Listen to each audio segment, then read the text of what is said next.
भाई जो गुरु वचन पे डट गए कट गए फंद चुरा। आप पढ़िए सूरत मुल्क की 67 की आयत नंबर 2 में। एक प्रमाण तो आपने देख लिया जो तुम्हारे सिद्धांत को बिल्कुल गलत साबित करता है। अब सूरत मुल्क की 67 की आयत नंबर 2 क्या कह रही है, तुम्हारे सिद्धांत को बिल्कुल खंडित करेगी। जिस अल्लाह ने मरना और जीना बनाया, अब मरना और जीना क्या होता भाई? मरना और जीना, जन्म और मृत्यु, जन्म और मृत्यु, बार बार जन्म बार बार मृत्यु। जिस अल्लाह ने जीना और मरना बताया ताकि वो तुम्हें जांचे कि तुम में कौन अच्छा काम करता है, और वह अल्लाह बड़ा बलवान और बड़ा ही क्षमा करने वाला है।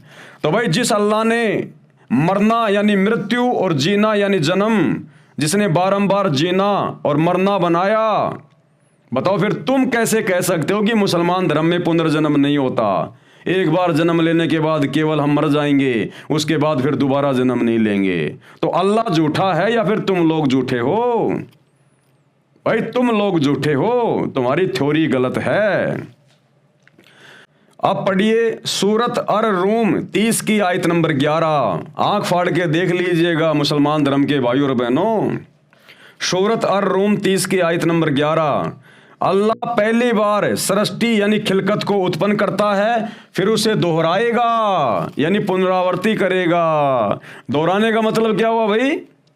तुम कह रहे हो कि बस कयामत के बाद में फिर कभी भी दोबारा से सृष्टि नहीं रची जाएगी, पृथ्वी चांद तारे सितारे नक्षत्र सब नष्ट कर दिए जाएंगे। और तुम्हारा अल्लाह जिसने हजरत मोहम्मद को कुरान का ज्ञान दिया, वो साफ साफ कह रहा है कि हम फिर से सृष्टि को दोहराएंगे, खिलकत को फिर से बनाएंगे, फिर से दोहराएंगे। तो भैया तुम विद्वान हो या तुम्हारा अल्लाह विद्वान है? तुम्हारे को सही माने या तुम्हारे अल्लाह को सही माने? क्या लिखा हुआ है? अल्लाह पहली बार सृष्टि यानी खिलकत को उत्पन्न करता है, फिर उसे दोहराएगा, फिर उसे दोहराएगा यानी उसे फिर से बनाएगा यानी पुनरावृत्ति करेगा। तो तुम मुसलमान धर्म के उलेमाओं का सिद्धांत यहां भी खंडित हो गया। तुम लोगों का मानना है कि एक बार कयामत के बाद दोबारा से पृथ्वी नहीं रची जाएगी, और तुम्हारा अल्लाह कह रहा है कि मैं उसे फिर से दोहराऊंगा, मैं उसे फिर से बनाऊंगा। तो भाई तुम कहां बैठे हो? विचार करो सतगुरु रामपाल जी कौन हैं। ये बातें आज तक तुम्हारे दिमाग में नहीं आई, और ये बातें सतगुरु रामपाल जी ने, जिनको तुम मुस्लिम धर्म से भी नहीं मानते, और तुम्हारी अज्ञान सोच है कि सतगुरु रामपाल जी को अरबी नहीं आती, फारसी नहीं आती, हमारे धर्म की पुस्तकों को वो कैसे जान सकते हैं? जो तुम लोग नहीं जान पाए वो सतगुरु रामपाल जी बता रहे हैं। तो भाई ये परमेश्वर है, अल्लाह कबीर है, ये बाखबर है, और अल्लाह को भाषा पढ़ने की और सीखने की जरूरत नहीं है। अल्लाह तो दुनिया के लिए भाषाएं बनाता है। आप पढ़िए कुरान मजीद में सूरत अंबिया 21 की आयत नंबर 11। जिस दिन आसमान को इस तरह लपेट लेगा जिस तरह पुलंदे में कागज लपेट लेते हैं, जिस तरह हमने पहले कायनात यानी सृष्टि को पैदा किया था, हम उसे दोहराएंगे। क्या कह रहा है तुम्हारा अल्लाह? जिस तरह हमने पहले कायनात यानी सृष्टि को पैदा किया था, हम उसे दोहराएंगे। जिस तरह हमने पहले कायनात को बनाया था, पैदा किया था, 6 दिन में आसमान और जमीन के दरमियान जो भी कुछ था उसको बनाया, और फिर 7वें आसमान पे जा बैठा। तो क्या कह रहे हैं परमात्मा कि जिस तरह हमने पहले कायनात को बनाया था, पैदा किया था और नष्ट किया था, जिस दिन आसमान को इस तरह लपेट लेगा जिस तरह पुलंदे में कागज लपेट लेते हैं, और जिस तरह हमने पहले कायनात यानी सृष्टि को पैदा किया था, हम उसे दोहराएंगे यानी पुनरावृत्ति करेंगे। तो यहाँ तो बारंबार पृथ्वी को बनाने की बात कही जा रही है। फिर आप मुसलमान धर्म के भाई बहन कैसे दावा कर रहे हैं कि कयामत के बाद में पृथ्वी नष्ट हो जाएगी, दोबारा से नहीं बनाई जाएगी? तुम्हारा तो खंडन तुम्हारे धर्म की ये पुस्तकें स्वतः ही खंडित कर रही हैं। और तुम मुसलमान धर्म के उलेमा कह रहे हो कि हमारे धर्म में कहीं नहीं लिखा हुआ, ना पुनर्जन्म होता है, ना एक बार कयामत के बाद में सृष्टि फिर से रची जाती है। तो भैया फिर तो कुरान शरीफ झूठी हो गई, फिर तो कुरान शरीफ झूठी है। इसको पाड़ के फेंक दो, आग के हवाले कर दो इसको।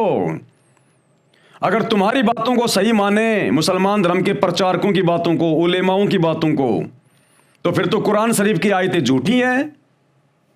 तो भैया झूठे तुम हो या कुरान शरीफ की आयतें हैं, ये बैठ के निर्णय कर लो एक दिन, और मुसलमान समाज को सच्चाई से परिचित करवा दो, हाथ जोड़ लो कि भैया हमसे गलती हो गई।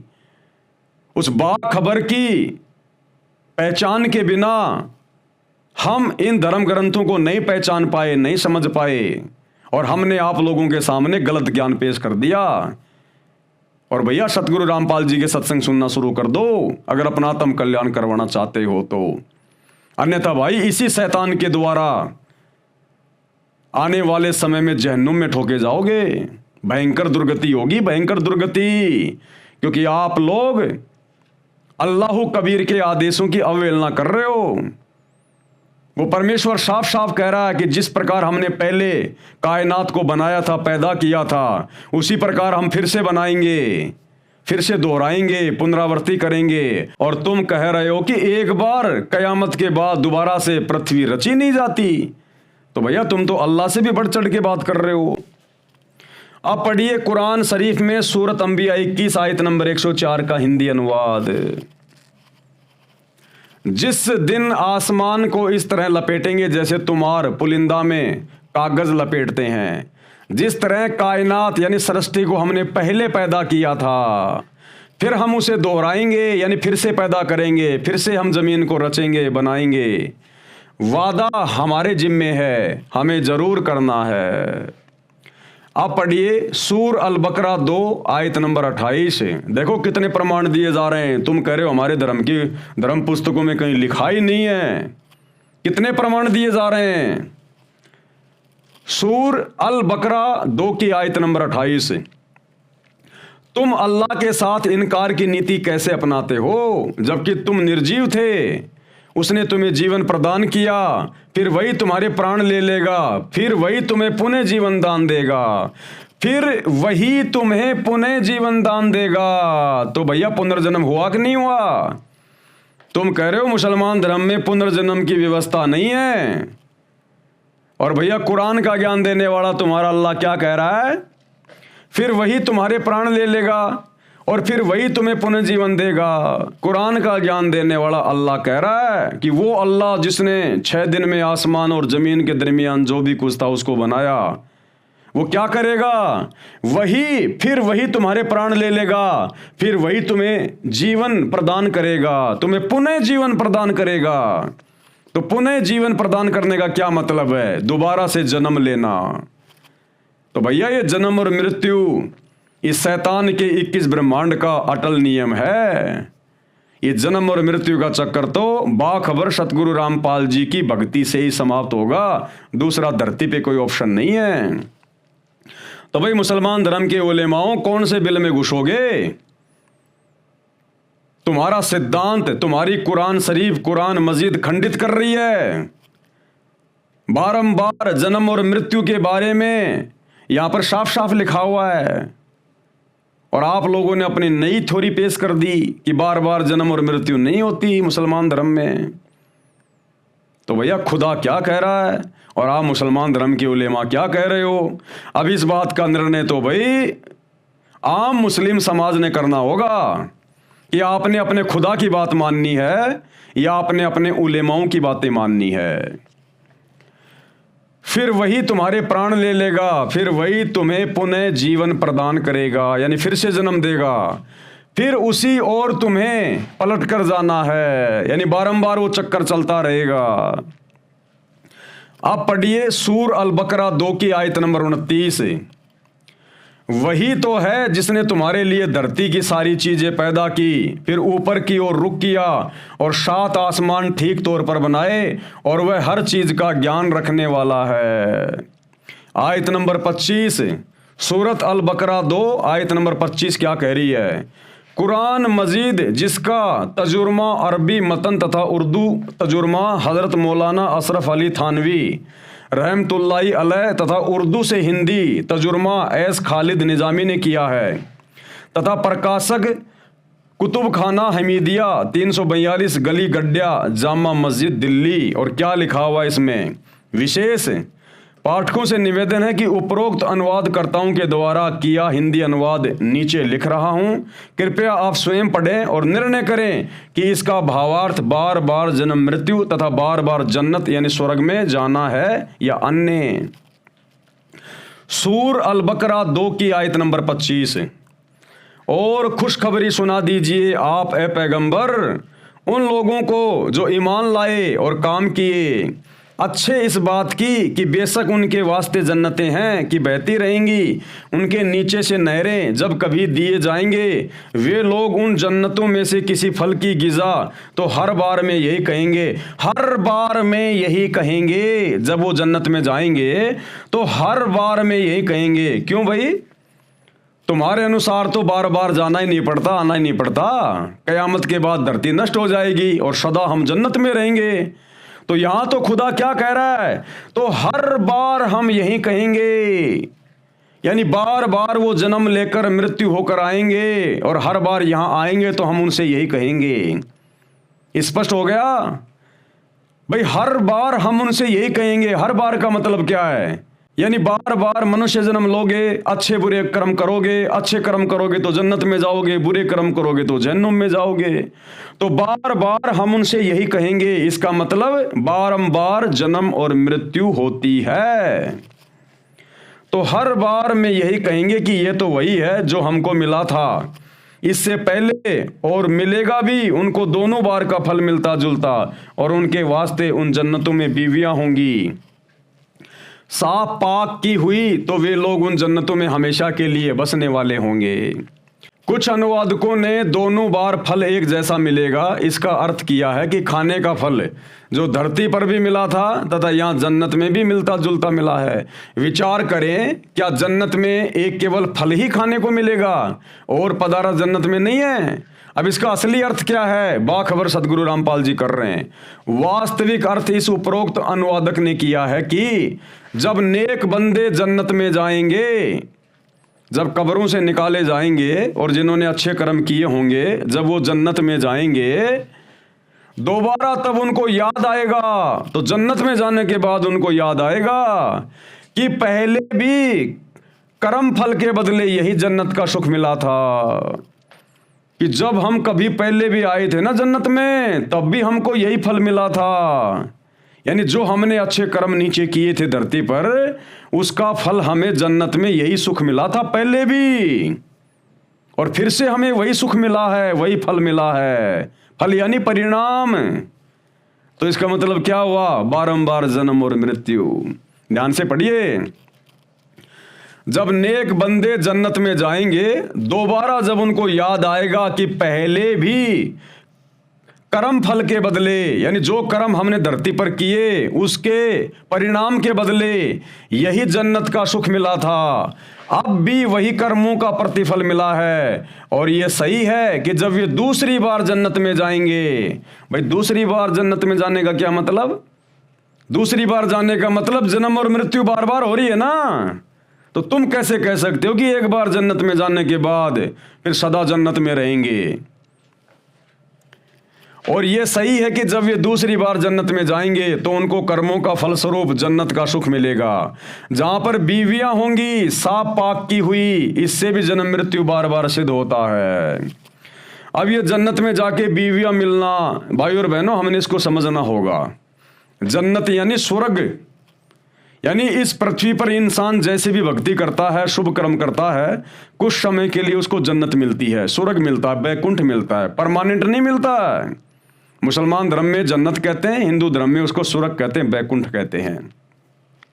तो वहां पर बीवियां मिलेंगी, इसका मतलब क्या है? वो सबको मिलती हैं, सबको, जो भी जन्नत में जाएगा सबको मिलती हैं। हिंदुओं को भी मिलेगी, मुसलमानों को भी मिलेगी, सिखों को भी मिलेगी, ईसाइयों को भी मिलेगी, सबको मिलेगी जो जो जन्नत में जाएगा। भाई और बहनों, विचार करो, जिस प्रकार एक व्यक्ति, कोई धनी व्यक्ति है, कोई पैसे वाला है, कोई नौकरी वाला है, और वो व्यक्ति साल भर तो कमाई करता है, अपनी नौकरी करता है, और मान लीजिए गर्मी के दिनों में वो 1 महीने के लिए अपने बच्चों को लेकर शिमला, ऊटी, मनाली इधर चला जाता छुट्टियां मनाने के लिए, मौज मस्ती करने के लिए ठंडे इलाकों में।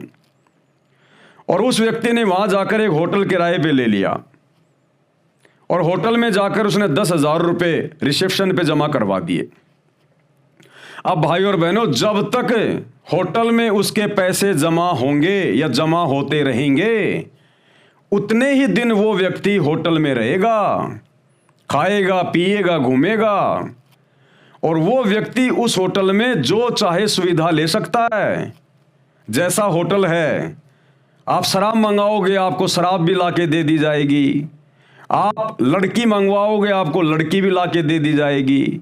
आप लड़का मंगवाओगे, आपको लड़का भी मंगवा के दे दिया जाएगा। आप जो भी चीज ऑर्डर करोगे उस होटल में आपको उपलब्ध करवाया जाएगा। क्यों? क्योंकि आपने वहां पर पैसे जमा करवा रखे हैं। और जिस दिन आपके पैसे खत्म हो जाएंगे तो वो होटल वाले कहेंगे कि भैया या तो पैसे और जमा करा या फिर अपना सामान उठा और होटल से बाहर निकल। नहीं निकलोगे तो जबरदस्ती निकाले जाओगे। ठीक इसी प्रकार जो जन्नत है वो परमानेंट नहीं है, जिस प्रकार वो होटल परमानेंट नहीं है। ठीक इसी प्रकार वो जन्नत, वो स्वर्ग, वो परमानेंट जगह नहीं है। आपने जैसी भक्ति, साधना, दान, पुण्य इस पृथ्वी पर, इस मनुष्य शरीर में, स्त्री या पुरुष के शरीर में किया है, चाहे हिंदू हो, चाहे मुसलमान हो, चाहे कोई भी हो, आपने जो अच्छे धर्म कर्म किए हैं, और भाई और बहनों, सबसे बड़ी कमाई होती है भक्ति की कमाई। देखो, यहाँ का पैसा तो पाकिस्तान में नहीं चलता, पाकिस्तान का पैसा हिंदुस्तान में नहीं चलता, तो यहाँ का पैसा, यहाँ की संपत्ति, यहाँ के नोट ऊपर कैसे चलेंगे जन्नत में? तो जन्नत में कौन सा धन साथ जाता है? भक्ति धन।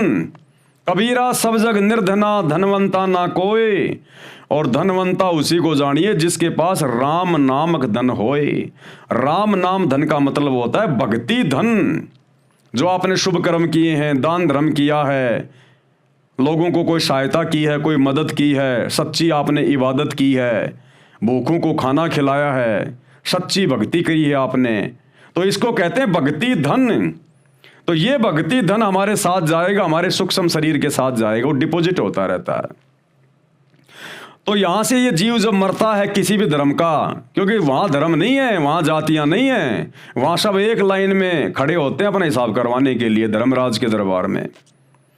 तो जब यहां से जीवात्मा जाती है अपने कर्म और कुकर्म साथ में लेके, तो वहां पर धर्मराज के द्वारा सबका हिसाब किताब किया जाता है। तूने कितने अच्छे कर्म किए हैं, कितने दिन तेरे को जन्नत में भेजा जाए, तूने कितने बुरे कर्म किए हैं, उसके प्रतिफल में कितने दिन तेरे को नरक में ठोका जाए, जहन्नुम में डाला जाए। तो वहां पर इस आत्मा को थोड़े बहुत समय के लिए जन्नत में भेज दिया जाता है, उसके दान पुण्य के बदले में, उसके शुभ कर्मों के बदले में। वो उस जन्नत रूपी होटल में भेज दिया जाता है, भक्ति उसी की, क्योंकि उसके पास में भक्ति धन है। तो भक्ति धन के प्रतिफल में धर्मराज ये देख लेता है कि ये आत्मा 2 साल रहेगी, वहां 10 साल रहेगी, या 20 साल रहेगी, या फिर 50 साल रहेगी। तो वो उसका भक्ति धन धर्मराज वहीं जमा कर लेता है और उसको जन्नत में भेज देता है उतने समय के लिए।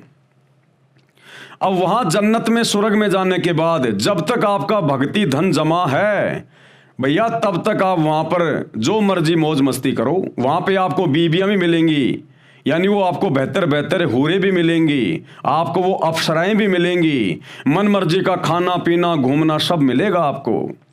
और जैसे ही आपका वो भक्ति धन समाप्त होगा, जैसे होटल में जब उसके पैसे समाप्त हो जाते हैं तो होटल वाले उसको बाहर निकाल देते हैं, इसी प्रकार जब आपका जन्नत में, स्वर्ग में वो भक्ति धन समाप्त होगा, जो आपने यहाँ पृथ्वी पर इस मनुष्य शरीर में आपने वो कमाया था भक्ति करके, दान पुण्य करके, शुभ कर्म करके, जैसे आपका भक्ति धन समाप्त होगा आपको जन्नत से नीचे फेंक दिया जाएगा, यानी वहां आपकी मृत्यु हो जाएगी।